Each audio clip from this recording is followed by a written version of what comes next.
Welcome to the ArmChair Fantasy Football Podcast. Here are your hosts, DJ Marcotte and John Soroyce. Enjoy the show. Hey everybody, welcome back to the ArmChair Fantasy Football Podcast. We are the Blue Collar Ballers. I'm DJ. And I'm John. And you can find us on Twitter at John2977 and at Armchair Kingpin, as well as at ArmchairFB at gmail.com. You can email us. And we are also on Twitter as a unit at Armchair FF Pod as well. Right, John? Correct. So Bizzaro World is over. Week 1 is in the books, and it is definitely Bizzaro World when you have elite players like Stephon Diggs score 5 PPR points and nobodies and never wears like John Ross scoring upwards of 30. John Ross blew me away. I did not even expect that. There was some that I think we called out, and then there was some that I just got blindsided by. I can't believe it, you know? So yeah, we're gonna react to some of that stuff today and basically go through the box scores pretty much, matchup by matchup, and kind of give our reactions on each game's results and players that we're looking at in the waiver wire as well, right, John? Yep, and, correct.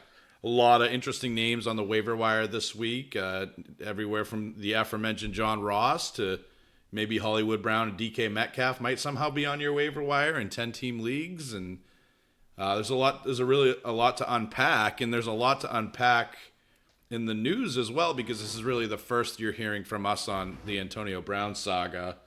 So I'll let you kind of kick off the news, John.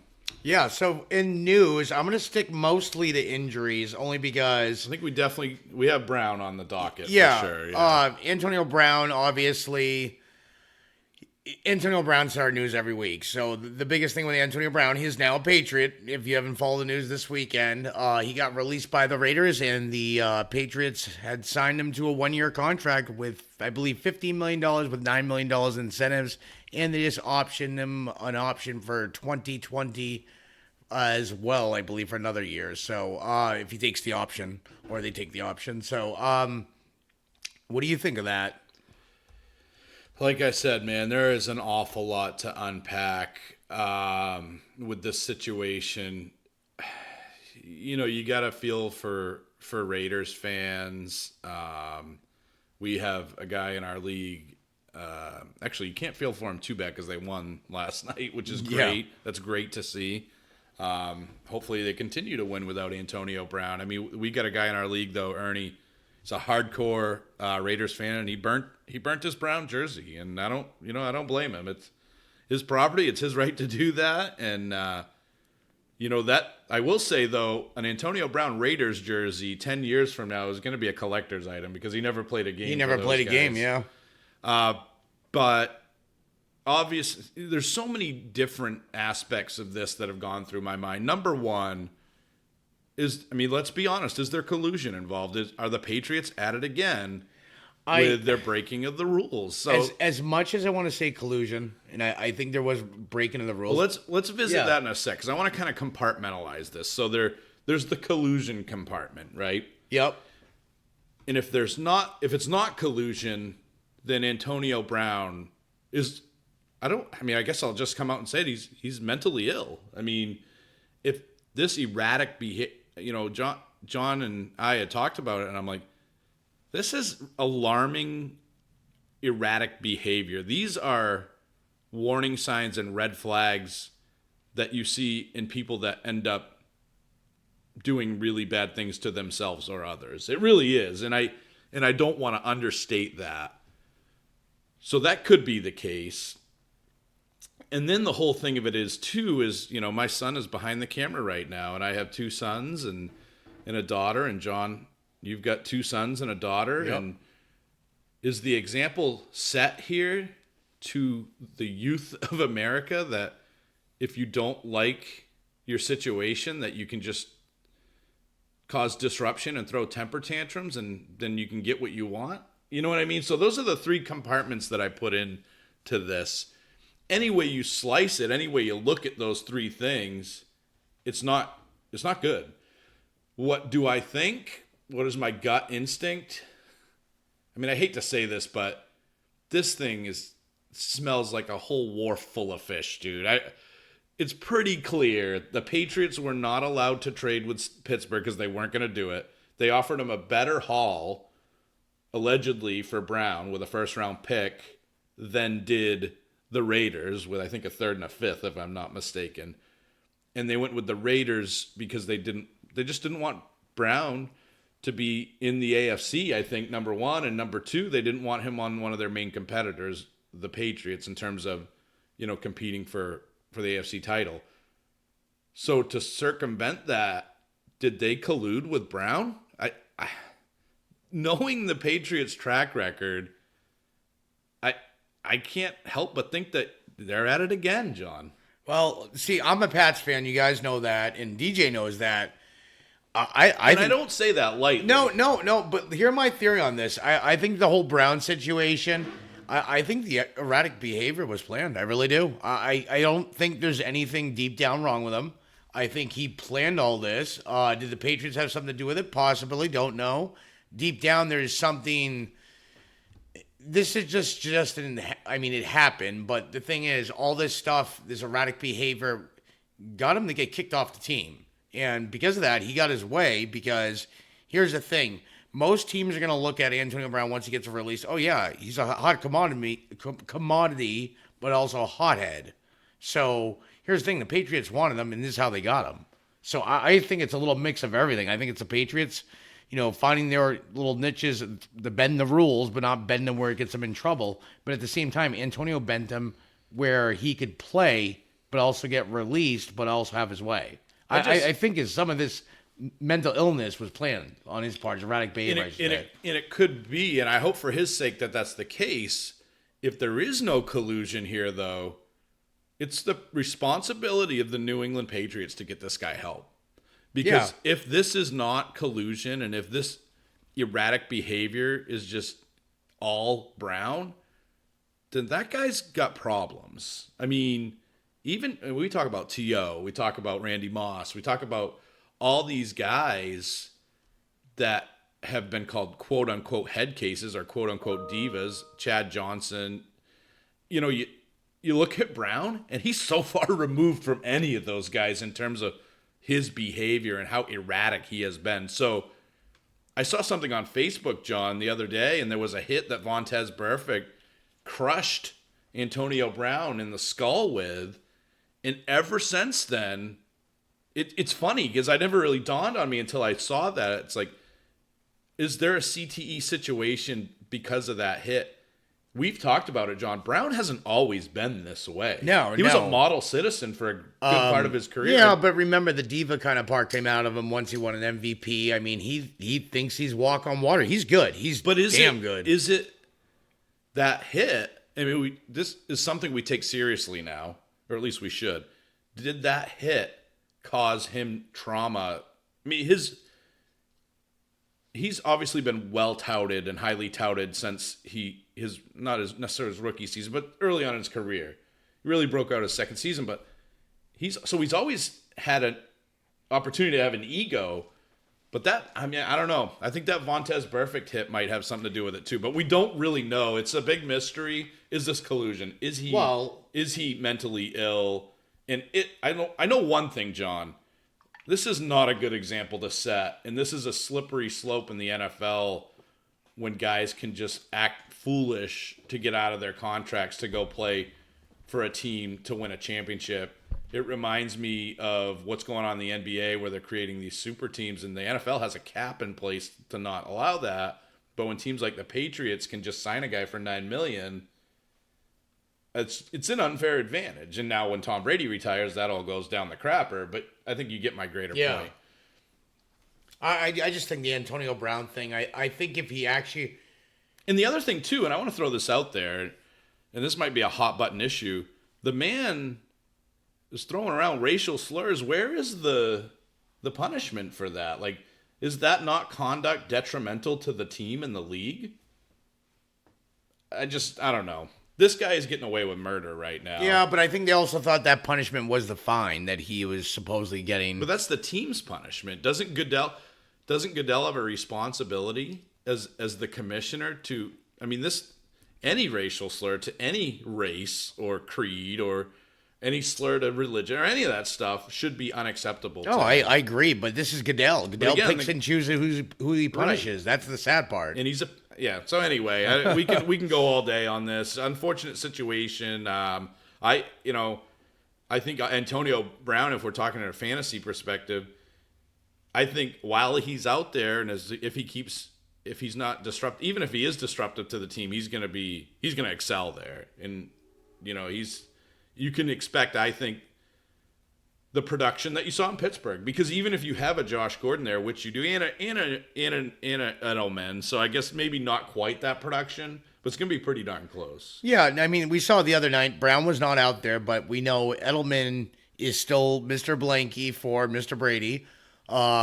We did also see Philip Dorsett used. I think they're gonna use all their receivers. The question is who sticks out the most. I mean, Brown automatically, his prior history alone, he should be the number one or number two there. I mean, they have a ton of weapons. I mean, it's just this team looks solid without even Antonio Brown. And Brady managed, I think he put, I don't even know the exact number, but it was over 400 yards passing that game. Are we going to see like a replication of Manning when he had 3,000-yard receivers? It is possible here. And Tom Brady went so late. I mean, he's a bargain at this point now. For the NFL, it's getting silly, and the Super Bowl is becoming irrelevant at this point. Hence the lower ratings that they've been getting lately. But for fantasy, I mean, this is wheels up for certainly Tom Brady. I mean, how could you have any better weapons? We looked at L.A. as the best receiving corps. Well, they got some major competition right now with Edelman and Gordon and Brown. So let's move on. Okay, next bit of news. This is not an injury, but it just broke out today. Demaryius Thomas from the Patriots was traded to the New York Jets for a 2021 round 6 pick. Smart move by New England. Obviously, they can't use him. They might as well get something out of him. Little surprised they traded within the division, but let's face it, all those teams are trash. But you got to talk about a guy that is cut and just got a 6th-round pick out of him. So that's actually a good deal. They cut him, then they re-signed him, and now he gets 6th pick out of him. You're not lying there. That is pretty brilliant. Depth at, I think, for New York. I don't think it's anything more than that. I think Crowder is going to be a big piece of that offense in terms of targets. I think Robbie Anderson is still their number one. So I think he's adept at. I don't know if he makes a big fantasy impact, but he could. And let's face it, he had a major injury last year. Yeah, he's another weapon for Darnold. It's not going to hurt them. Yeah. So, yeah. Okay, next news. Nick Foles breaks his collarbone. He is sent to IR with designation to return, though, and Gardner Minshew is now the starter. I actually said that name correctly. His name. I am calling him. I am baptizing him in the fantasy world as Gunter Minshew, because I think the name Gunter is cooler and nobody really knows what the heck his first name is anyway, so we might as well make something up cool. So Gunter played really well, and we'll get into that a little bit later when we break down that game, but yeah, definitely interesting. I guess we'll save that for when we get to the Jacksonville KC game. Tyreek Hill hurt his shoulder. At the moment it looks like a sprain, but a few weeks, yep, right? Up to possibly 3. That's a bad deal. But it is better than they thought. They thought initially it could have been a tear, but they thought the sprain was actually worse than what it was. But 2 to 3 weeks is still better than IR. So Watkins, and we'll get into it, was incredible. He was the Sammy Watkins that the Buffalo Bills drafted all those years ago. You mean all those years we spent picks on him? Right. And he finally came out? Also, what about McCole Hardman? Is that his value goes up now? Okay.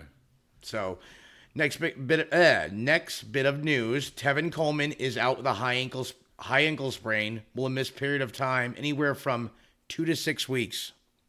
Matt Burrito out time. Yeah, Burrito. I mean, I was a little disappointed with Burrito's performance this weekend.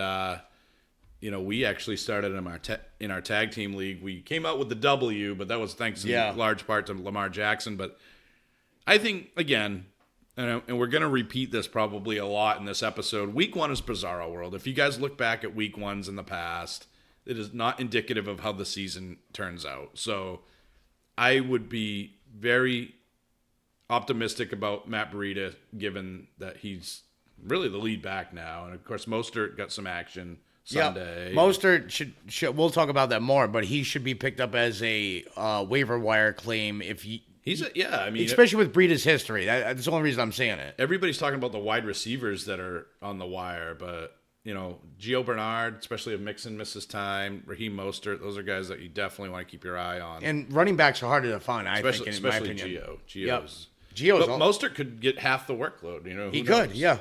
But good for Breida as well. So Mike Williams exited the Chargers game late in the fourth quarter with a knee injury. Right now, there's really no concern. From what I've read, he's day-to-day. There's no big news on this yet. If we find out anything, we'll make sure we are on it. But as of right now, it's just a precautionary knee injury. Yeah. Nothing more than that. Something to keep your eye on, though. Something that could be re-aggravated. Yeah. Sterling Shepard is in the concussion protocol, and he may not play this Sunday. He still needs to be cleared. If he didn't, Corey Latimer and Evan Ingram would see a huge uptick. I think Evan Ingram would. I don't know if Cody Latimer is really going to be an option either way. But if you look at Shepard's game, John, you got 10 points out of him in PPR. It was the ugliest, filthiest, trashiest 10 points I've ever seen in my life. 6 catches for 40 yards is not good. So he didn't look good. If you're stashing Golden Tate, good idea. If you don't have him and he's on the waiver wire, I would look at Golden Tate. I think he's going to be really, really good when he comes back in week 5. So what's not going to be fun is Devin Funchess. He broke his collarbone. He will miss multiple weeks. Sent to IR. They're hoping he'll be back for week 10 return, designation to return. This, I think, John, is huge for Ebron. Honestly, I think Ebron is the guy that's most impacted by Funchess's availability and now lack thereof. I think he benefits the most from it. Paris Campbell, maybe. I know that's probably what you're thinking, but I think Funchess is more the prototype of Ebron or Doyle than Campbell. My opinion. Yep. Juju got a toe injury, but it is not considered serious. It is considered day-to-day, and he is expected to play this Sunday. But just something to keep an eye on. Toe injuries can always get worse, especially on turf. It actually can make them a lot worse. Definitely. But he is expected to play Sunday, so that's great news. What's not great news is Darius Geis injured his right knee. Looks like a meniscus injury. Looking like a 2 to 3 weeks he'll be out. So Mr. Gucci is going back to the shop. And he's this guy's a prototype 3-down back. So if Chris Thompson's on your waiver wire, go snag him, because Darius Geis can catch passes. Adrian Peterson can't. He's not a pass catcher. He'll run the ball for you, and some games he'll blow up, some games he won't. He's script dependent, I think, John. If Washington's going to be down, which they really weren't this week, but if Washington's going to be down, you're not going to see a big game from Peterson. If they're up, you might, but you're definitely going to see involvement from Chris Thompson. And here we go again with Chris Thompson. Start him while you can, I guess, until he gets hurt. Especially when they're behind, they throw a lot. Chris Thompson's involved a lot. This week, they didn't have Jordan Reed, so I don't know what his extent of his is. He was declared out this week as they did have somebody else, but we'll get to that. Yeah. So next bit of news: Joe Mixon, ankle sprain, but is considered low grade, and he is considered day to day. So that is good news. Good play this week, but I would still. If you have Joe Mixon and you don't have Gio Bernard, shame on you. That's all I'm saying. And if you have Joe Mixon and you don't have Gio Bernard, you need to spend 15% of your fab, in my opinion, and go get him. Would you agree with that? Yeah, especially with, let's be honest, Mixon has not played a full 16-game slate. So it's insurance. And Gio is probably the best handcuff in the league. Oh, he's one of the best. I would easily say. Maybe Malcolm Brown is, but we'll get to that too. So anything else, dude? Yep. One last thing. Greg Olsen missed both Monday and Tuesday practices. With him missing practice, he may not play in this Thursday night's game. Okay. And that's it for news. Very short and sweet this week. All right. So let's get into reactions. We'll go back all the way back to Thursday night, John, with the Green Bay Packers. In the Chicago Bears. And this game was trash. And sadly, John. Excellent. You know who that is? Yes, I know. That's Monty. That's Monty Burns. Yes. Excellent. Not so excellent this past week. What was pretty actually excellent. This was actually a more defensive game than I thought. And I'm not saying that's a good reason that some of these people did bad. I mean, we expected Green Bay's rushing not to do well against Chicago's defense. We expected that. Aaron Rodgers still did pretty decent against these guys. I mean, he had a decent game. Aaron Rodgers, like I said before, he owned Chicago. I believe I picked Green Bay to win. I did say that. Okay. So they did win. A very close game, but this was a very, very bad game to pick for the starting of the NFL, I think, an opening game. It was all defense. I mean, I like shootouts. That's me personally. I don't know how you like it. As a fantasy owner, how can you not? You know, it's what we play the game for is to see offensive points, especially in our league where we do not have defense, special teams, or IDP. So yeah, it was a disappointment of a game, I would say. Geronimo Allison. Who? What are we thinking there now? I feel like an owl. Who? Because he wasn't out there. He was a non-factor. Which the guy who was lining up against, I believe, had like a 6-inch height advantage on him, and you saw nothing out of Allison. Yeah. So, and I think my MVS was encouraging. 4 for 52, not a terrible stat line. He had 6 targets. A better stat line, actually, than Devontae Adams, who only had 8 targets. Oh, he did horrible for me. So that speaks a lot to me, and I don't think MVS is going to be on your waiver wire, but 6 targets to Devontae Adams, 8 targets. That's pretty good, John. How are you breaking that down in your mind? I mean, Devontae Adams, this is a divisional matchup. We knew they're going to play a little tougher. We knew Chicago is a tough team defensively all around, passing and rushing against them, I should say. Yep. I think Devontae Adams will bounce back this week. The targets are very promising, but the stat line was not promising at all. For Devontae. But I think it was for MVS. MVS was very good. I mean, MVS, you basically got 9 points out of him. Which I don't think he was even closely projected for that because nobody knew who would be used, Allison or him. A lot of people were touting Allison all week because of the matchup he had, and it was MVS who actually came out and rocked it. Yep. But you got to look at the stat line, too. That one catch for 47 yards actually makes him look better than what he is, too, though. Right. And going on the other side of the ball, you got to look at the stat line for a guy like Tariq Cohen. Stats were 10 targets, which is great. Second only to Allen Robinson, who had a intense 13 targets, which is great. Tariq Cohen, 10 targets, 8 catches, 49 yards. So not all that efficient. But he put up a good fantasy stat line. And then you look at David Montgomery, who had 1 reception for 27 yards, which really was probably the biggest part of his day. 6 carries for 18 yards at 3 yards per carry. Not what we're looking for. His longest run was 6 yards. Just didn't look like a big part of that game plan. And he got outsnapped by Mike Davis too, John. Yeah, but I personally watched that game that night. Montgomery, I think the problem is most running backs, when they're given the amount of carries, and the problem here was the carries were all over the place. It was a running back by committee. I don't think Montgomery could get in the groove because when he did run on a few plays, he looked really good, actually. But the problem is when you play one series, then you sit the next 3, then you're back in, your muscles get cold. So, I mean, that's the thing. He couldn't get in a rhythm. I'm not blaming this all on Montgomery. I'm blaming it on the coach. I mean, I think Montgomery's got the talent. I just don't know what's holding the coaching staff back for starting them. I don't know if it's a playbook curve. I don't know if it's maybe they're not.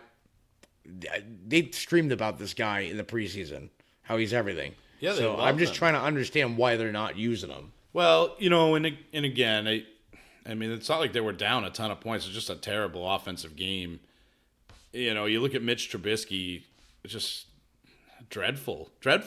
And it wasn't that bad of a matchup, unless Green Bay has completely turned it around on defense, and that's a possibility. But, wide receivers torched Green Bay last year. Yeah. But Trubisky just couldn't get it going. I mean, Allen Robinson, 7 catches for 102 yards. That's a really good stat line. He really surprised me. I thought that Anthony Miller was going to be more involved. But there's another guy, Anthony Miller, that was just like, oh my God, nothing. So what I would say to put a bow on this game, guys, is this exemplifies what's wrong with week one and why you got to calm down on overreacting and stuff like that. So I look at Anthony Miller, and I have Anthony Miller on my keeper league team, and I looked and I'm like, man, this stinks.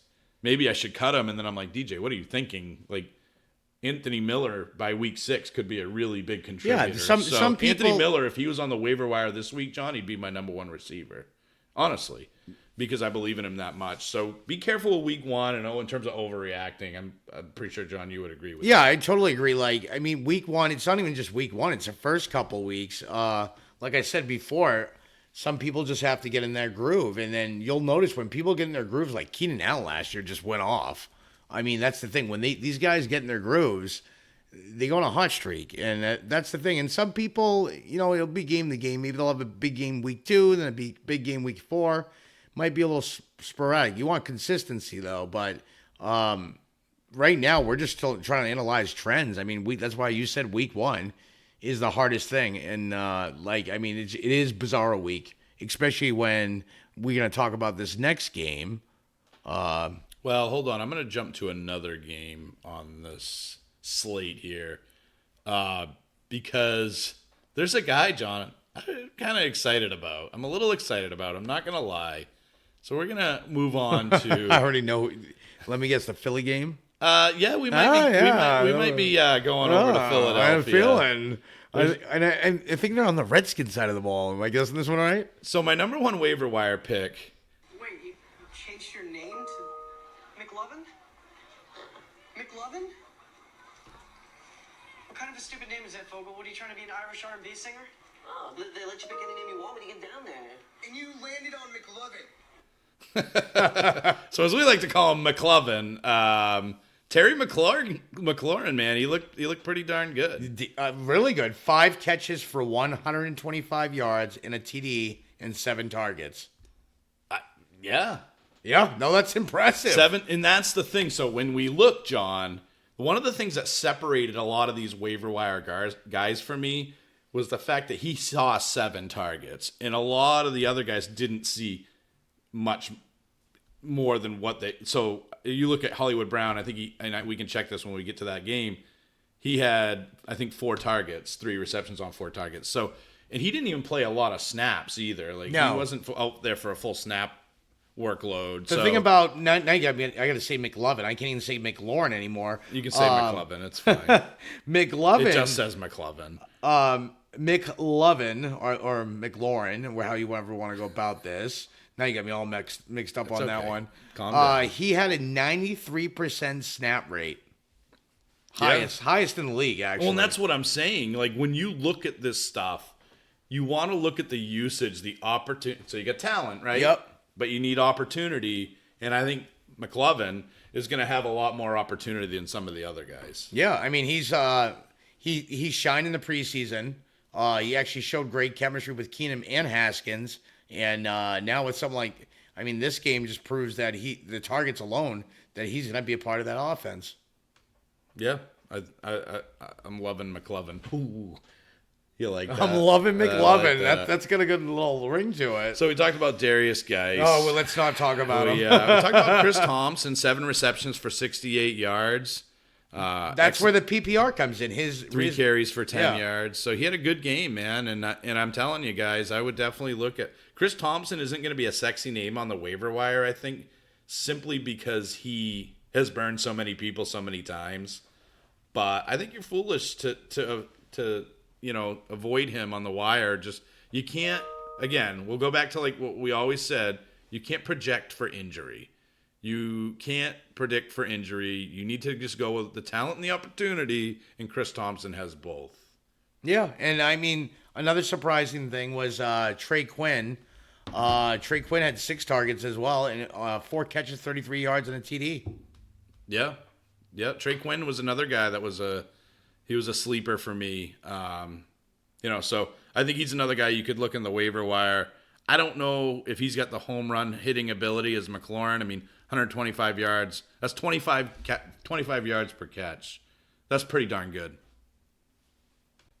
So on the other side of the ball, Eagles.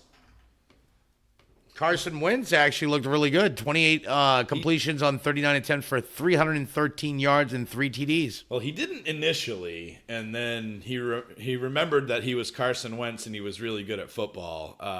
This was actually, John, a really fun game to watch. But yeah, I love Wentz. I wish I could have got him. He went a little bit early in our draft, but yeah, no, I thought he had a great performance and it was a great game. But we already know that we're starting Carson Wentz if we have him. Who else we got on there? What about the running backs, John? Our running Anybody backs stand out? Surprisingly, Jordan Howard with a 7.3 yard average, which was very surprising. 6 carries for 44 yards. I don't like the 6 carries. Miles Sanders did not have a good day. 11 carries for 25 yards. He did have 1 catch for 2 yards. So not what I expected from Sanders. This backfield scares me until there's a lead back. The running back committee, I'm not sold on. Never have been. But that's Peterson for you, though, too. Okay, so there's 2 things here. Yes, I think you're right. You're going to see a committee to a large degree. But with that being said, I think this is a week 1 Bizzaro world situation. I still stand by the fact that Miles Sanders is the running back to own on that team. He had more carries than Howard. He had 11 carries, so he led the backfield with carries. Darren Sproles was right behind him with 9, and then of course Howard was 6. The concern I have is that he only had 1 reception on 2 targets, I think it was. Yeah, 1 reception on 2 targets. So I'd like to see Miles Sanders a little bit more involved in the passing game, but don't fall for this fool's gold, guys. Darren Sproles is going to get hurt. Jordan Howard can't catch passes. I don't care that he had 2 receptions on 3 targets. Miles Sanders, guys, is the back to own here. I would try to buy low on him, actually, at this point. Yeah, I mean, people are going to panic, and they're going to be like, oh, I need someone else. So, I mean, it's not a bad time to buy him. Deshaun Jackson. Wow. Awesome game. Wow. He's back in Philly. He doesn't look like he's aged a bit. I wish, he might be on your waiver wire, possibly. Depending on the league, yeah. Probably in 10-team leagues, maybe in 12-team leagues. I would definitely be all over Deshaun Jackson. Defensive players say this guy hasn't lost a step. And just a wonderful game for him. 8 receptions on 10 targets, John. Easily the most heavily targeted guy on that team. Does Carson Wentz have a new fave? Like, has he has he eclipsed Zach Ertz as the new fave? I think he might have. He might have, but you got to remember, it depends on the defense they're facing. I mean, Washington is not horrible against tight ends. Not to mention 2 touchdowns. Yeah, no. And those touchdowns, he just bombs. Burned he just burned him, man. And he won that game for those guys. I love what I saw from Deshaun Jackson.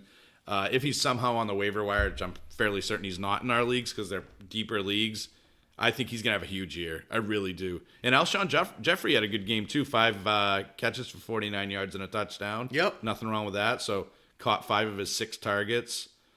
Just a good game. They struggled out of the gate, Philly, but then they put up 32 points, ended up winning the game, and they looked good in the second half specifically. And Deshaun Jackson, what did I tell you before the season, John? Quarterbacks that have Deshaun Jackson, their efficiency improves dramatically when he's out there on the field, and we just saw that. All right, what do we got next? We got the Titans and Browns. I didn't see this. I did not see this coming. I don't know if anybody else did. I thought the Browns would win this. This was weird. Yeah, 43-13, and then the Titans scored 21 points in the 4th quarter. Yeah. Wow. So we had a couple of questions regarding the Titans on Twitter, which is at ArmChair Pod, by the way. So couple of the questions related to the Titans, and one of them was about A.J. Brown and what our expectations should be from him, and just Titans players' value in general, like Marcus Mariota. We got surprised by the Titans. I mean, Derrick Henry had a great game, 4.4 yards a carry, which is solid. He had his longest was 18 yards. 19 carries for 84 yards and a touchdown. Really good game for him. Mariota carried the ball 3 times for 24 yards. He was 14 for 24, 248 yards, but he threw 3 touchdowns. So is this fool's gold, John? I mean, obviously A.J. Brown with 3 catches for 100 yards. I'll tell you what the biggest thing back for the Titans is. You'll be happy to know Deion Lewis was trash. Yeah, I'm not a Deion Lewis fan, so do not roster him, I think. Yeah. But the one guy I talked about early in the season, remember when we were doing our preseason rankings? Delaney. Yeah, and I think that guy being back made a huge difference. Yeah. He had the most targets on the team with 6. He had 5 catches for 55 yards and TDs. He looked good. Yeah, I think he's Mariota's blankie. I think, so to answer the listener's question, I would say that Delaney Walker is the most sustainable piece of this offense. To a lesser extent, Derrick Henry, but these guys just destroyed the Browns. And we'll get to those guys in a second. But are they going to be doing that every week? No, I don't see that every week. And Mariota did have 3 touchdowns, but not the most efficient game for him. 14 for 24, 248 yards. Not great. Yeah. His QBR was 53. So just almost the typical Mariota game if you take out the 3 touchdowns. And I know, obviously, that's huge. But remember, one of those touchdowns was a 75-yard pass from Derrick Henry. I mean, not from Derrick Henry, but to Derrick Henry. Yeah, it was. Which, that shocked me itself because it's Derrick Henry catching a reception. No, I left that out of his stat line. But, that was just Henry just broke loose on that one. Yeah. Man. So, I mean, you take that away. His stat line for Mariota is like, what? 170 after that? Yeah. So great game by Tennessee. I don't buy it, John. I don't buy it. And I love A.J. Brown as a player. He was actually my number 1 receiver coming out of college this year, and then he went to Tennessee. So it's great. I'm glad they won. I think the Browns needed that to happen to them because I think the hype got to their heads. But I just don't see this as sustainable for Tennessee. Now, on to Cleveland, not much good to say. I mean, Beckham was fine. No, I don't. But is that what you're anticipating for Beckham? Is 7 catches for 71 yards? Granted, Tennessee's defense is better than people give them credit for. Their defense was actually a top 10 D last year. They're actually a pretty decent D. Beckham's numbers are actually not that bad. I mean, no, they're fine, but not for Beckham. Not for Beckham, but temper your expectations. 10.1 yards per catch isn't great for him either. He had 11 targets. That's a promising thing. He did, yep. Landry had a decent game. Yeah, the other concerning part of this, too, is, let's be honest, Mayfield did not play the greatest game. That affects his receivers. He had 3 INTs. Yeah.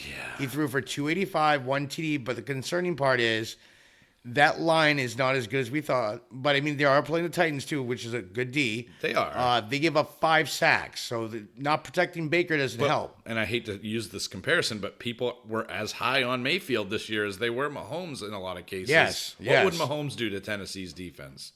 He would destroy them. Oh, yeah. Because that's what he does. I really think, and I know we're not on Kansas City yet, but I think Mahomes is matchup proof. I really do, too. Yeah. I do. And this is a team that caused him the most struggle last year was Jacksonville, and then this year he's like, hold my beer. Jackson who? Yeah, he's like, hold my beer, and he just destroyed him. But anyway, with Cleveland, Baker Mayfield did not play well. He looked more like Jay Cutler out there than Baker Mayfield. They actually had a picture on Twitter about that. They were showing really? the transformation from Baker into Jay Cutler. However, again, week 1 Bizzaro world, I think Mayfield's going to be fine. And this offense, once they start clicking, John, is going to be really tough to deal with. Yeah, really tough to deal with. And I mean, and I think they needed this blow. Chubb averaged 4.4 yards a carry. He had 17 carries for 75 yards. But the good thing is, think about it. You're getting blown out that bad. You're abandoning the run. He did get 3 catches for 10 yards. So Chubb didn't do too bad stat line wise. Anyone that knows anything about football, you learn more from a big loss than you do a big win. And I think you're going to see that with Cleveland. I would definitely not. Don't tilt on Cleveland, for sure. If you do, I'm buying. Well, you know who I'm buying? Or at least tried to buy before week 1, John. And I couldn't get him because our buddy Ernie, so that's his karma. He lost Antonio Brown on his favorite team because he wouldn't trade me Lamar Jackson. Oh, when did that get? This game who was... we drafted in our tag team league. The small bench, five-man bench, so Lamar Jackson's our guy. We went with him and we said, this is our guy. We're rolling with him.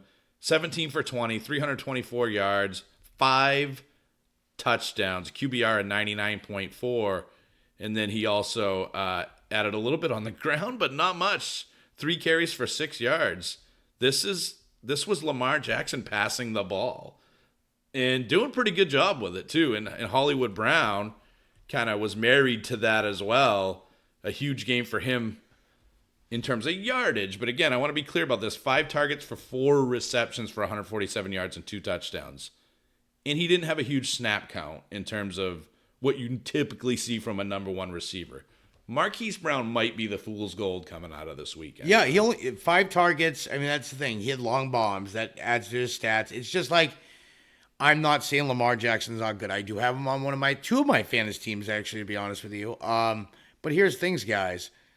Miami is that bad of a defense. I really think and that's they the are. other thing. Like, we look at Mark Ingram, John, 14 carries for 170 yards, 7.6 yards per carry. Yeah, but then you start 2 touchdowns. You start looking at the backups who played in this. RG3 was 6 for 6 in this game with a TD. Then you got some guy, Anthony Levine Sr., 1 carry for 60 yards. So here's the thing, guys. If you have Lamar Jackson and you have, like, let's say another good quarterback, sell high. Or keep him. I mean, I'm not saying sell him either, but hear me out on this. Lamar Jackson has the 3rd easiest schedule. Yeah, no. I'm just saying. I'm not saying to sell him altogether. I'm just saying. But a Marquise Brown, don't go picking him up because of this game. I would sell high on Brown. I would too if you have him. I think you have to pick him up off waivers if he's there. Yeah. But at the same time, I would be cautious of expecting this every week from him. However, the guy that I was most pleased with and I think could be more sustainable is the performance of Mark Andrews. Now, granted, his touchdown came from Robert Griffin, but a stat line of 8 and 108 with a touchdown was great. But the thing that stood out to me more than anything on that, his 8 targets. He led the team in targets. They threw to Boyle first, and I'm like, oh, here we go. Boyle rules. But Boyle only ended up with 3 targets total. Like you said, Mark Andrews led the team in targets, at least in terms of pass catchers. He led the team in general in targets with 8. I think you're going to see that consistently. Not only is he a tight end with a younger quarterback still learning his craft, he's electric. This guy is a yak monster. I've been touting him all offseason. Oh, you have? I was like, oh man, I love that. And on my team, I have Kittle, I have Howard, we have a deeper bench. And I have Andrews, and I'm like, oh, man, I love that I have Howard as my backup. And I'm like, well, maybe, and I'm not going to tilt either, but, maybe Andrews is my backup. But, he had a great game, and I think you're going to see a lot more of that this year with Mark Andrews. Miami. Let's just say it now. John, I just got one thing to say. This is the Drake. Hi, Drake. Yeah, I hate the Drake. Yeah, I hate the Drake too.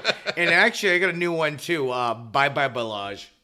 Bye-bye Balaj. Bye-bye Balaj. Why? 5 carries for -1 yards. Negative. It's not good. No. So, I know the rumor is, and I don't like Drake. You don't like the Drake. I don't like the Drake. I love the Drake. How could you not like the Drake? Who's the Drake? Who's the Drake? Drake is good. The Drake is not good. No, the Drake is not good.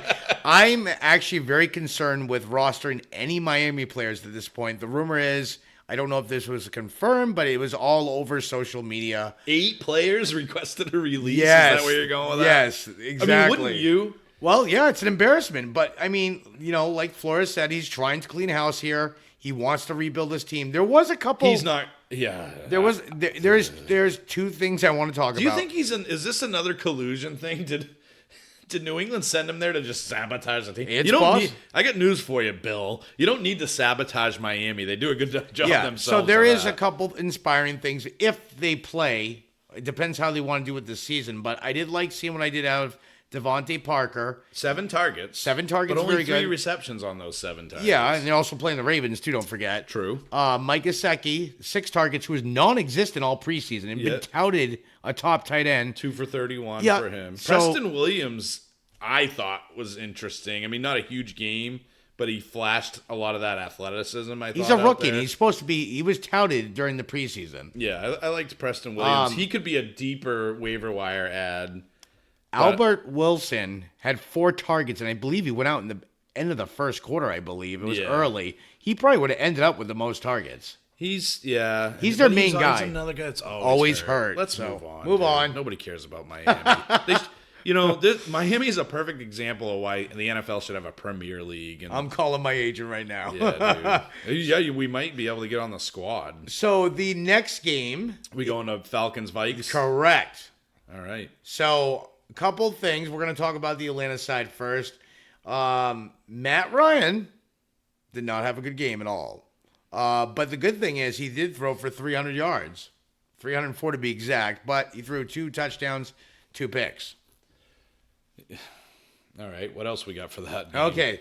Is that your statement on him, or is there? No, I just think Matt Ryan. Okay. Let me tell you guys something about Matt Ryan. Don't tilt on him either. He's No. going to be fine. And that's what I'm trying to go here with this is he still threw for 300 yards in a bad game. He had a bad game.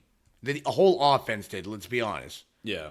So, And that's the problem with this team is that sometimes you're just going to get bad games from them, bad offensive outings from them. But by and large, Matt Ryan is going to be fine. He plays a lot of his games in domes. This was week 1 Bizzaro world. I'm telling you. Look at the big sample size from Matt Ryan and the Atlanta Falcons. This isn't what you're going to see every week. So don't get scared off. I saw somebody say, "Should I cut Matt Ryan?" no. Yeah, go ahead and I'll pick him up. Other inspiring things on Atlanta. Austin Hooper with 9 targets for 9 catches for 77 yards. That's actually good. He was second highest, 4 targets. Julio was first with 11. But Julio had a disappointing stat line. Not a whole... Could have been better for Julio, I should say. Julio had some garbage time, too. Yeah. He had that garbage time touchdown. He had 6 catches for 31 yards. He's on pace for 16 touchdowns this year. Yeah, right? true. Didn't he get a touchdown? But you know who did have a touchdown that I've been touting? Who? But I couldn't get him. Calvin out of draft. Ridley did yes, have one. Thank Yes. you. Yeah, he did. But, so I guess if you look at it, it's, like we said, a bad game for those guys. But, I mean, if you look at the fantasy numbers, it's Not awful. If that's what you're expecting from a bad game from these guys, I'm cool with that. Yeah. I mean, that would have been in a PPR league for Ridley, 16 points. I would take that all day long. Minnesota, Dalvin Cook had a great game, 21 carries, 111 yards, 2 touchdowns, much to my chagrin because Stephon Diggs was, I started him and because you have to, but when Stephon Diggs is out there hurt, he doesn't perform well. Only 2 receptions for 37 yards, but when you watch the game, John, he looked fine. You know what I mean? He had one particular catch that was a 31-yard catch. So I don't know, dude. This offense did not look good to me. I know they won the game and scored 28 points. Dalvin Cook looked good, but Kirk Cousins stinks. No, dude. but he actually, numbers wise, if you look at he actually played well. Here's the thing. They only threw the ball 10 times. But here's why. After the beginning of the second quarter, they were up 21-0. The coach just ran the ball. That's exactly what he did here. It was all game scripted. Right. He did not. Basically, he wanted to eliminate turnovers. So what did he do? He ran the ball. And I mean, but at ran the same the ball. time, you need to have your pass game going too, because then you become one-dimensional, John. So what's going to happen now with Minnesota? I don't think this is a trend that continues. I think teams are going to stack the box against Dalvin Cook. And I wouldn't tilt on Thielen had a bad game, honestly. 3 receptions, 43 yards. Not great. He was salvaged with a touchdown. He only had 3 targets. Stephon Diggs only had 2 targets. This is not going to happen every week. No, this is not. And if it does, Minnesota's in trouble in the long run. And Kyle Rudolph still stinks. So what was his stat line? Oh, I see it. I think it's 0 all for 0, zeros, except for yeah. the 1 he had a target. Geronimo Allison stat line. Geronimo actually had better than Geronimo. Yeah, a little bit. Geronimo didn't have a target. So moving on to the Bills and the Jets. Didn't really look like an exciting game. It turned out to be not too bad. Devin Singletary only had 4 carries, but 70 yards. I mean, that's exactly what I'm talking about with this guy. He is the best running back on the team. And you look at Frank Gore, who had 11 carries with 20 yards. So Frank Gore gets 11 carries with 1.8 yards per carry. Devin Singletary gets 4 with 17.5 yards per carry. Buffalo, hello. talking to you over here, Sean McDermott. Is that what his name is? McDonald? Ronald McDonald? Whatever your name is. You might want to run Devin Singletary a little bit more than old man Gore. Gore had the most carries on the team. Josh Allen was second with 38 yards. He had 3.8 yards per carry, which is also better than Gore. What are we doing? But hey, what are we doing, John? Don't also forget, Singletary also had 6 targets, 5 catches for 28 yards. Which is great. This was a great game on limited time. Singletary should be the lead back on that team. Yep. Frank Gore is a guy that comes out and gives Devin Singletary a breather. Ronald McDonald, come on, dude. Do you actually want to win games? I know you won, but you could have slaughtered these guys if you ran Devin Singletary a little bit more. What are we doing with Frank Gore? Come on, retire, bro. You're killing me in fantasy. Josh Allen had a decent game as well. He's my new starting quarterback, John, because I don't trust the Mitch anymore. He's the Mitch, and he's not awesome. No trust in Tribs. But Josh Allen, 24 for 37, 254 yards, a touchdown, 2 picks, mixed bag. But he got in our league 25 fantasy points. Yeah, because he has that rushing upside. He's got the Konami code, as I like to call it. So he's got a really good matchup this week. He's got the Giants, John. So wheels up for Josh Allen this week. Sam Darnold, not good. Not good, John. This is you and Jake's boy. 28 for 41 with 175 yards. Timeout. 4.3 yards per pass. Timeout. Buffalo had one of the worst rushing Ds last year, but they were one of the best passing Ds, believe it or not. Come on, you're a professional quarterback that was drafted number 1 overall, right? Wasn't he number 1 overall? I don't know. It doesn't matter. I don't remember. He's a loser. I've been saying all offseason he's a loser. He's got a weird-shaped head. Nobody with a weird-shaped head plays well in the NFL. I see dead people. He looks like he's wearing Antonio Brown's helmet, and he doesn't have a helmet on. You know what was encouraging, though? Le'Veon Bell had a pretty solid game. 17 carries for 60 yards, 3.5 yards per carry. He played most of the snaps, too. Yeah, 6 catches for 32 yards. So his efficiency wasn't great, but he did have a receiving touchdown. He looked fine, and I think, especially considering he didn't play last year. Yeah, for a guy who hasn't played in a year, so you look at his stat lines, he had 9 targets for receiving. So PPR-wise, he had 21 points, and this was a bad outing. Yeah. So imagine, I think this is still the same Le'Veon Bell. I agree. Yeah. I agree. And I think, with the addition of Demaryius Thomas, Jamison Crowder, 14 receptions. Oh, no, timeout. The shocking part about Jamison Crowder, the 17 targets. Yeah. The 14 receptions is shocking. Yeah, 17 targets. I think, guys, I think this is the number 1 waiver wire pickup this week. I really do. I think Jamison Crowder's the guy to go after, because if he's getting that target share, even with Demaryius there, I think you're going to see 10 targets a game, John. I think that's a reasonable amount to look for.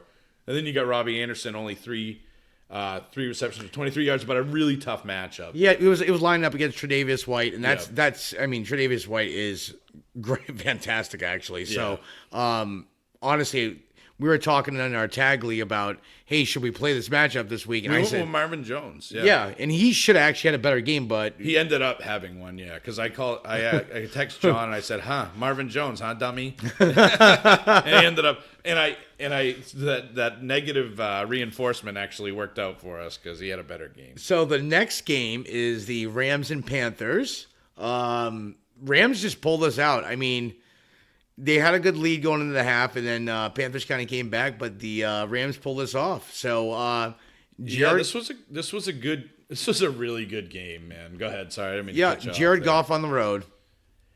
Yeah, he's just not good on the road. He's not, man. He's not. Malcolm Brown though is pretty good. 11 carries for 53 yards. A great 4.8 yards per carry, 2 touchdowns. So his numbers in terms of fantasy numbers look better, but Todd Gurley more efficient, 14 for 97, 6.9 yards per carry. That's what, the longest run of 25 yards. That's what we come to expect from Todd Gurley. But the 11 carries from Malcolm Brown, that's almost a 50-50 split, dude. Not a good game for Robert Woods. Not a good game for Jared Goff. I mean, Woods had 13 targets. He did have, it was Cooks that was a little bit underwhelming. He had 2 receptions for 39 yards. Just couldn't really get it going with him. His 2 receptions looked good, especially the 24-yard catch that he had. Cooper Kupp, 7 for 46. That's a terrible game. I mean, on 10 targets, no less. When you catch 7 balls, you should be getting 100 yards. You know what I mean? Yeah. Did not look good. Robert Woods was kind of the beacon of hope there with 8 catches for 70 yards. But still, you would expect more from a guy like that. Carolina's defense, this secondary did well here, John. Yeah, they held these guys in check. I mean, that's the thing. I mean, they do have Luke Kuechly, let's be honest. Yep. Yeah, he's not bad. He good. He's not bad. That boy good. On the other side of the ball, Cam Newton did not look too hot. He threw a pick. No. But didn't look good. You guys do have to remember, this is not the same LA Rams defense from last year. Yeah. He threw a pick, only threw for 239 yards. And in terms of rushing, 3 for -2. Yep. So that's not a And thing. this is, believe it or not, this is, I mean, they did a good job limiting Cam Newton, but they did not limit Christian McCaffrey. Christian McCaffrey went off, not just rushing, but also in terms of the receiving. guy is the same guy as last year. 10 receptions for 81 yards on 11 targets. 19 for 128 on the ground. 2 touchdowns rushing. I mean, he is what he is, and he's going to do that every week. Oh, he was, I don't even remember. I think in Dynasty, I played Kuchar. It was like 43 or 44 fantasy points from him. I did like double look. I'm like, wow. DJ Moore had a really good game, 7 for 76. I think that's what I would expect from him every week. Curtis Samuel, 3 for 32, but a little underwhelming. But that's what you got to expect, John. I mean, you can't. Curtis Samuel's a home run hitter type of guy. He'll have big games, but he's just not going to do it every week. Greg Olsen, 4 for 36. 9 targets for Olsen. That's the disappointing part. You see the 9 targets for Olsen, but then you see the numbers. Then he may not play this week because of his injury. Yeah, but shocker. Yeah, I mean, that's the thing. So pretty fun game to watch. I don't know, dude. Last 2 games with Jared Goff do not look good, though. So the next game, this one, I thought this game would be closer, but I guess, the injury we'll talk about this game kind of shocked me a little bit. Am I going to rant here? Yes, you will. Okay. Kansas City Chiefs and Jacksonville Jaguars. Chiefs beat the Jaguars 40-26. His new nickname is Matchup Proof Mahomes. He's got the Kavorka. I told you, this guy might be the greatest of all time when it's all said and done, John. He goes out there and he makes it look so easy. It looks like an all-pro NFL player playing against kindergartners. Playing against Pop Warner kids. He just makes it look so easy, man. He has got the Kavorka. And good luck to any team. Jacksonville's got a good, respectable defense. Pat Mahomes, man, if you've got him on your squad and you play for Roto championships, which you should because the best team has the most points, and our championship of record is a Roto championship sitting right here on the desk. Pat Mahomes will lead you to it like he did me last year, and he's going to win a lot of weeks. He creates such a good baseline. When we look at Lamar Miller, we know he's not going to do that every week. No. But we know we can count on it from Pat Mahomes. And even without Tyreek Hill, guess who's back, John? Sammy Watkins, 11 targets, 9 receptions, 198 yards, and 3 touchdowns, and nobody started him. Yep. Right? No, nobody started. I don't even think he started on anybody's roster in any of our leagues that I know of. If you played him in a deep league, I can understand why. And don't forget, Mahomes here missed another touchdown where Kelsey was wide open. He tried a no-look pass. He did, yep. He overthrew him. And Kelsey, not a huge stat line, 3 for 88, but he'll be fine. But he had 8 targets. You know what really stood out to me here, John, is Damian Williams and LaShawn McCoy basically split carries, and McCoy was significantly more efficient on the ground. 13 for 26 for Damian Williams at 2.0 yards per carry. He did get a touchdown. Yeah. McCoy, 10 for 81, 8.1 yards per carry. He had like 3.5 last year. Yeah, so I think Buffalo. Maybe I'll lead to this, but McCoy looks like the runner, and Damian Williams looks like the pass catcher. Williams caught 6 for 39, but also not very efficient. Williams didn't look good, man. He didn't. He looked better in the passing game than McCoy, but McCoy only had 1 target, and he turned it into 12 yards.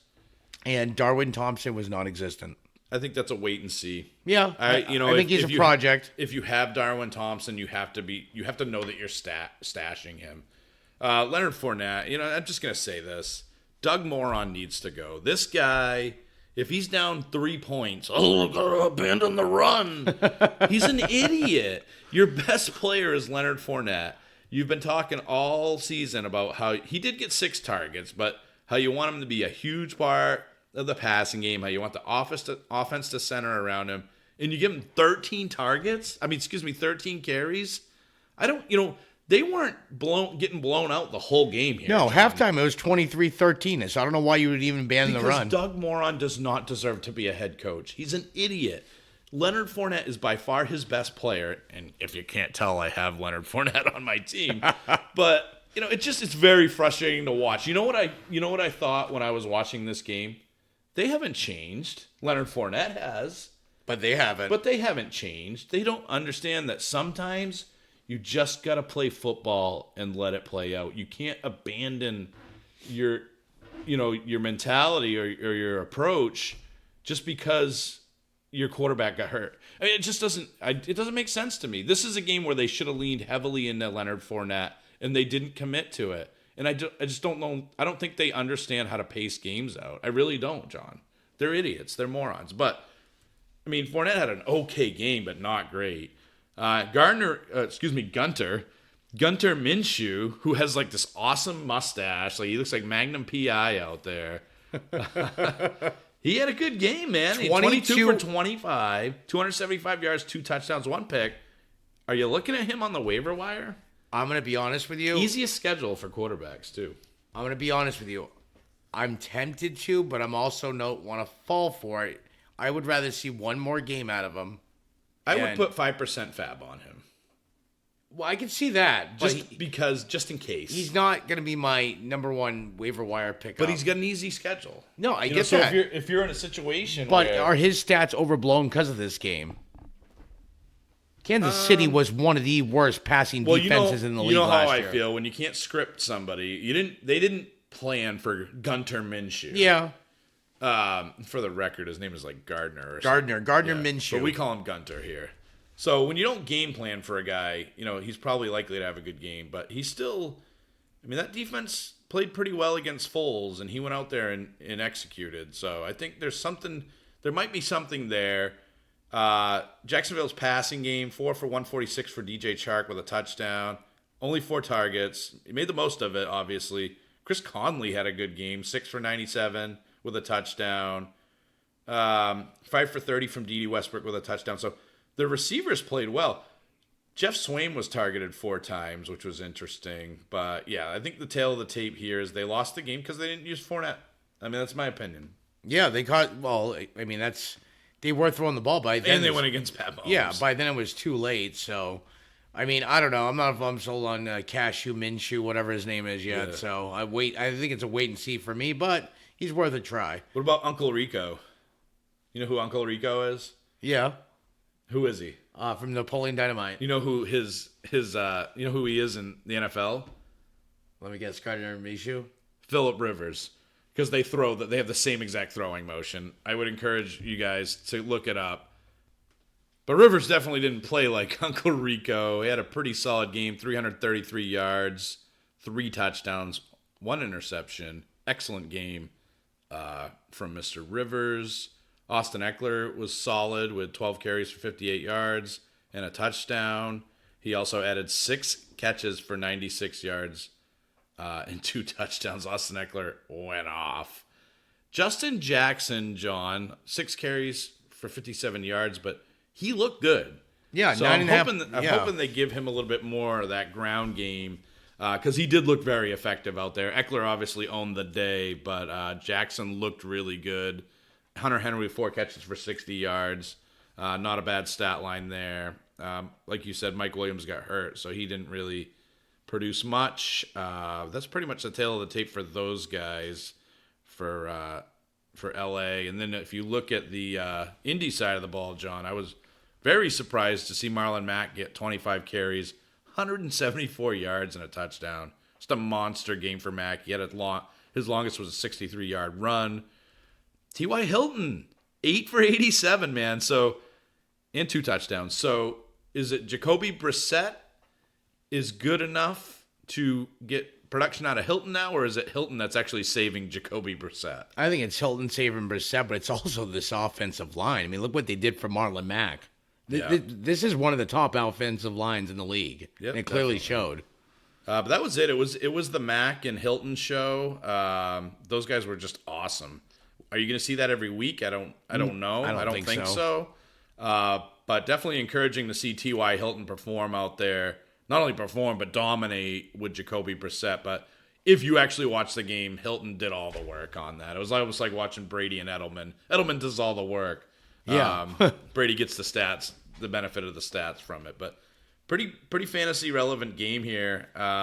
Nothing really in terms of waiver wire candidates, I don't think. The tight ends in Indy did not have a good game. 5 targets total between Doyle and Ebron. They only caught 2 passes between the two of them. But I would go after. I would say waiver relevant Justin Jackson, guys. He looked good. He's not going to show it in the stat line, but he did look really good. He had 9.5 yards per carry. That's pretty darn effective. Anything else in that game, John? No, not really. Nothing interests me. All right, sounds good. So after Colts and Chargers, we're on to Cincinnati, or more specifically Seahawks, as Seattle is where the game was played. But Cincinnati Bengals, I think, had some surprises, man. Andy Dalton, 418 yards, 2 51 touchdowns. attempts. That's the big takeaway from this game, is Zach Taylor is not afraid to throw the ball. And it's almost like he prefers it. Joe Mixon only 6 carries, but he went out with injury. John Ross, 7 catches on 12 targets. More than Boyd. 12 targets for 158 yards and 2 touchdowns. John Ross finally has his coming out party in week 1 of 2019. Does this keep up? I don't know, but it's not going to keep up for long. I would say if it does, week 4 or 5, because AJ Green will be back, but he may still eat a little bit, but I don't think he eats like this. So is Jared Goff that much better than Andy Dalton, do you think? No. I don't think so either. I think he's better, but I don't think he's, well, especially not what he's getting paid. But I think you might be able to see Andy Dalton sustain 3 receivers, especially if the offense is tailored toward that. John Ross had 12 targets, man. Tyler Boyd had 11 targets and 8 for 60. So no, not a slouch of a game from Boyd either. These guys look good, and I was really disappointed to see them lose that game because I thought they played really well overall, but not much of a running game to speak of. Although, if you look at Gio, 7 carries for 21 yards, not great. But I think Gio, if Mixon is out an extended period of time, or even a week or two, Gio's going to get a heavy workload. I don't know if you agree with that or not. Oh, I definitely agree. He's always been the workhorse running back fill-in. I mean, he's the best handcuff in the league. I mean, the guy can catch, guy can run. I know this game didn't show it, but I think you'll be fine with Bernard. He is a very, very safe handcuff to have, especially for bye weeks or injury. Yeah, I mean, I know Seattle's defense isn't what they used to be, but I like what I saw from Cincinnati's offense. They weren't afraid. They went out and attacked. Like to see more points out of it. I mean, really only 2 touchdowns for Ross, 2 touchdowns for Dalton. I think that was it for offensive touchdowns. Am I mistaken? I do not think I am. No, that's it. So, yeah, obviously only 14 points, so a couple field goals there. We don't really talk about kickers either. Seattle, though, Russell Wilson, not great. Not great. Not for Wilson, it wasn't, no. I would say bad. He only had 196 yards passing, 4 carries for 8 yards. He's just not a running quarterback anymore, John. It doesn't seem to look like that. I think age is finally starting to catch up with him a little more. He's not even that old, though. No, but he's not exactly young either. But So is Cincinnati's defense that much more improved? I mean, that might be. Tyler Lockett, not good. More of the same from Lockett. Let's be honest, is Seattle's offense really that bad? It could be. Chris Carson had Chris Carson's rushing. I'm going to go back to this, guys. 3.1 yards per carry. That's Chris Carson. But he was heavily involved in the passing game. He had the most targets on the team, 7 targets, 6 catches for 35 yards, though. Not efficient. Chris Carson had a rushing touchdown. Chris Carson had a receiving touchdown. And if not for that, I'm not high on Carson. I'm just not, John. He's not very efficient. Penny wasn't that efficient either, to be honest with you. 6 carries for 18 yards. He was at 3 yards a carry, too. DK Metcalf was the beacon of hope in this game, I think. 4 catches for 89 yards on 6 targets. So he's obviously got some trust with Russell Wilson. And Lockett, 1 reception. Lockett does what Lockett does. He catches 1 pass and he gets a touchdown. He was the beacon of doom. Yeah, on 2 targets. So Metcalf is, I don't know, dude. This offense didn't look good. They won, but they didn't look good doing it. Well, maybe that's a week 1 Bizzaro. Maybe they get better as it goes. Well, what do you think? Do you think Metcalf's going to be the number 1 there? Do you think Lockett turns it around in terms of targets? I think from what I've seen from Lockett, I think he can sustain that number 1 role, and I think Lockett will probably be your number 2 out of the slot, the way it looks right now. But I think I'm gonna risk it for the biscuit. I think I'm gonna go DK Metcalf for the number 1 receiver there. All right. Well, I got one thing to say. Well, I got a question for you, John. How about them Cowboys? Oh, those Cowboys! I did not get to see this game, but I did hear about it in every aspect from everyone. Dak Prescott, wow. He had a great game. And I will say this. I know how much you hate Jason Garrett, but Kellen Moore is the savior, man. So there was a joke going around. Kellen Moore, when he did play for the Cowboys. Wait, in the offseason, what did I tell you about Kellen Moore? You said he was great. I said he might be next year's guy that everybody wants as their head coach. Yep. He might be with Zach Taylor this year. There's always the offensive guy from the offensive system. It was who's the guy in San Fran there? Oh, Shanahan. Shanahan was one of those guys. The guy in LA, I don't know. I'm forgetting these guys' names. I think Kellen Moore is the next guy like that. Well, here's the thing about Kellen Moore.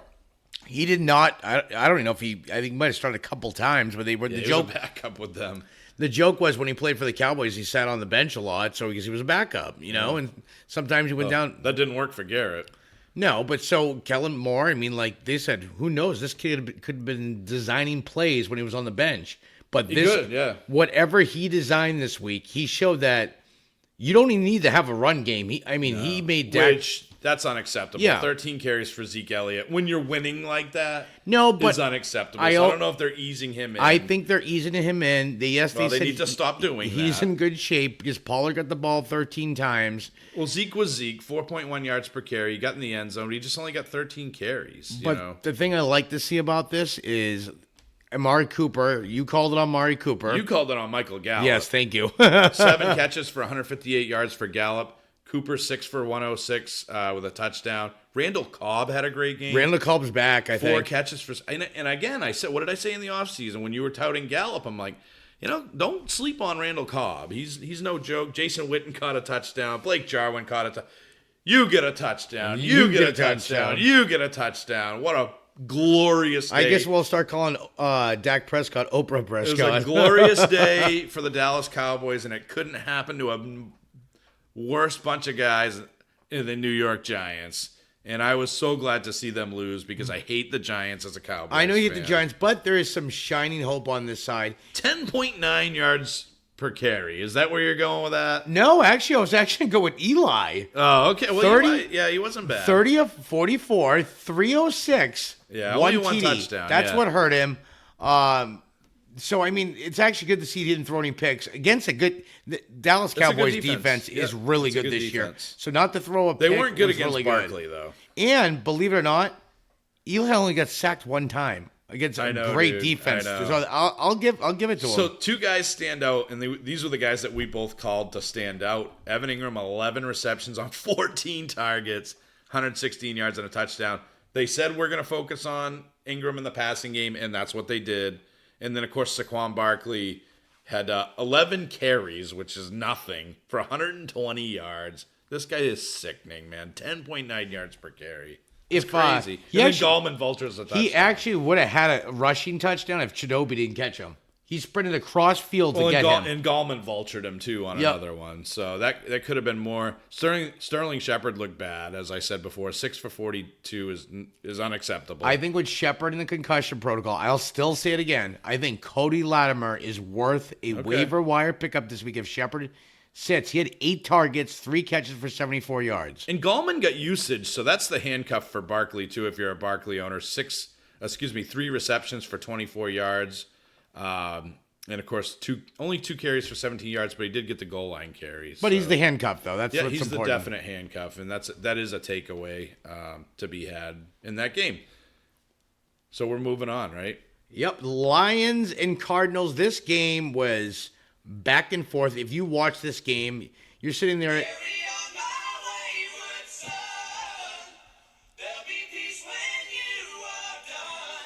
You know, sometimes I'm crying. you just gotta cry. I'm gonna cry. Carry on, Johnson. So this game What actually, happened? This is another dumb coach situation, I think. I think Matt Patricia needs to stick to defense. Simple as that, not head coaching. Matt Stafford had a great game. 27 for 45 for 385 yards passing and 3 TDs, 0 interceptions. This is the Stafford that they drafted him for right here. That was a monster game from Stafford. Well, you know what I wish Stafford would have done? Another disappointment. So this is what threw everybody off. You know, Stafford. Yep. Kerryon Johnson. You could have thrown 1 or 2 of those touchdowns because I wanted to celebrate with but Galladay. Galladay got targeted 9 times, 4 receptions for 42 yards and a TD. It wasn't a bad game. Wasn't a bad game, but I did not see this one coming.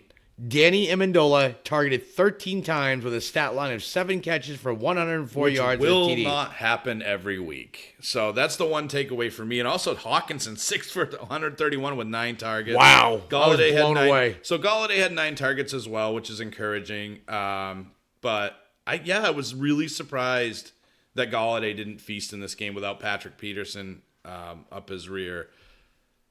This is another example of, in my opinion, Bizzaro world. Kerryon Johnson, only 3.1 yards per carry. Disappointing, but don't freak out, guys. This kid's going to be fine. They believe in him. I would have liked to see more carries for him, honestly. I don't like the CJ Anderson use. Yeah. That's concerning. I don't think that's going to be common. I really think this is going to be one of those situations where you're going to look back at week 1 and be like, wow, C.J. Anderson had 1 game this year where he was even remotely involved. I think that could be the case. Marvin Jones, not a bad game, 4 for 56. Would have liked seeing more there. They spread it out a lot, and it really helped Matt Stafford, but didn't necessarily help any one particular receiver outside of Amendola.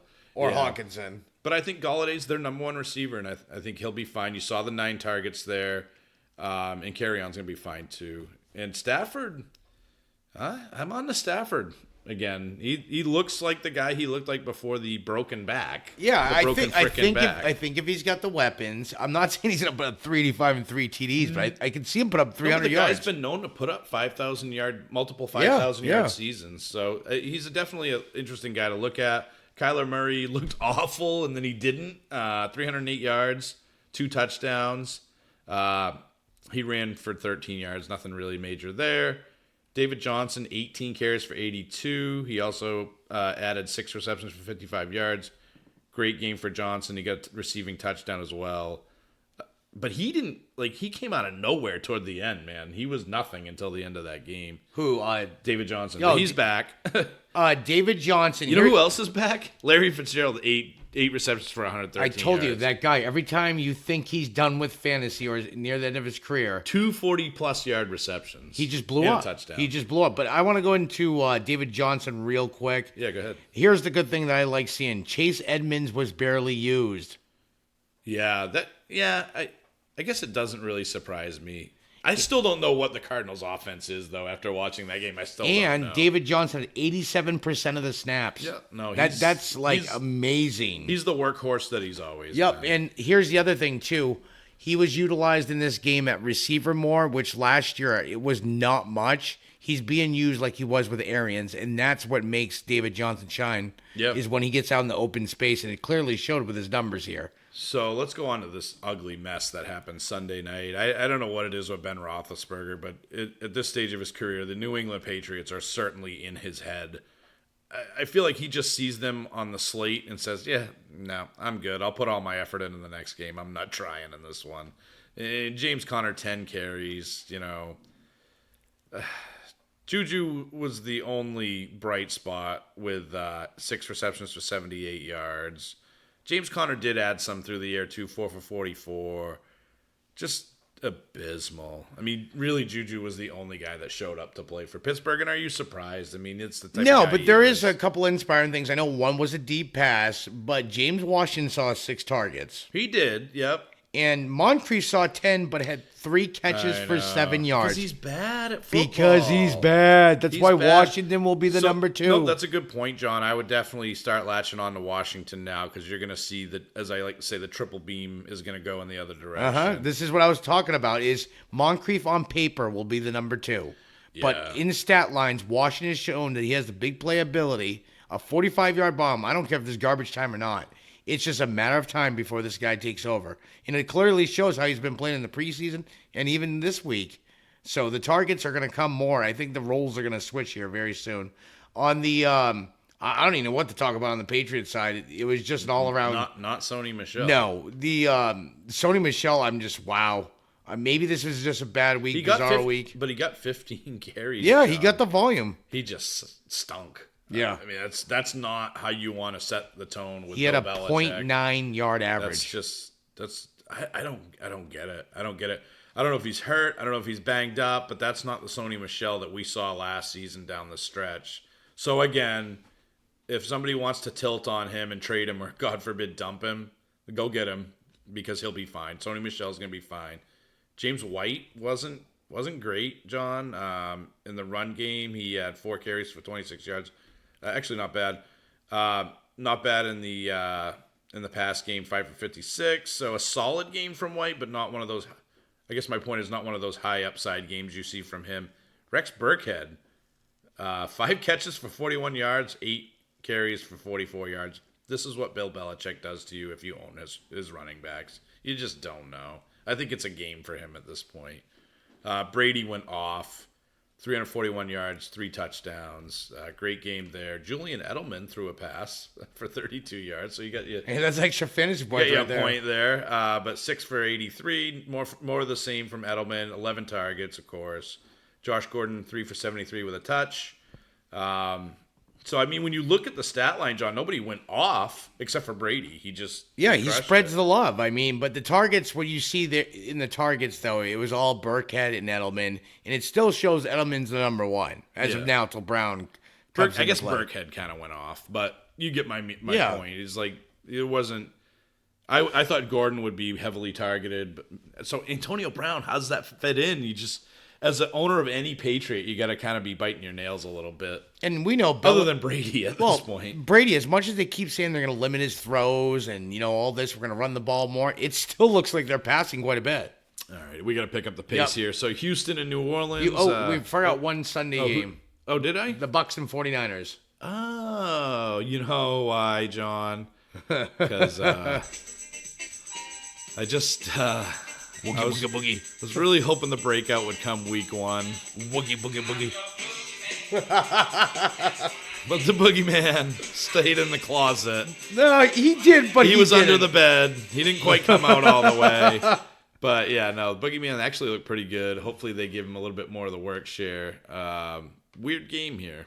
Weird game. Yeah, I mean, the boogeyman, here's the thing. The Buccaneers backfield, snap shares, Ronald Jones was 31%, Peyton Barber was 35%, and they both stunk. And the boogeyman was 38%. So clearly shows... Actually, Ronald Jones wasn't that bad. No, rushing-wise, he was not bad at all. But the boogeyman, he had four catches for 33 yards, 5 targets, which is solid for a running back. He didn't get a carry, though. No, that's the concerning part. So that's a little weak there.